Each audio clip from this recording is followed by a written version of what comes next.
الرحيم الحمد لله رب العالمين والصلاة والسلام على رسولنا الكريم وعلى آله وصحبه أجمعين أما بعد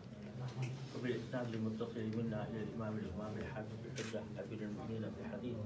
أبي عبد الله محمد بن إسماعيل بن إبراهيم بن المغيرة بن بردزبة البكري البخاري رحمه الله تعالى آمين. قال كيف كان وفد الوحي إلى رسول الله صلى الله عليه وسلم وقول الله جل ذكره إنا أوحينا إليك كما أوحينا إلى نوح والنبيين من بعده.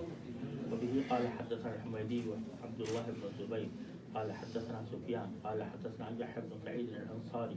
قال أخبرني محمد بن إبراهيم التيمي أنه سمع علقمة بن وقاص الليثي يقول سمعت عمر بن الخطاب رضي الله تعالى عنه على المنبر يقول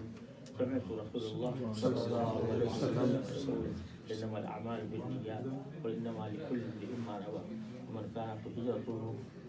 إلى دنيا يصيبها أو إلى امرأة ينكحها فهجرته إلى ما هاجر إليه. آخر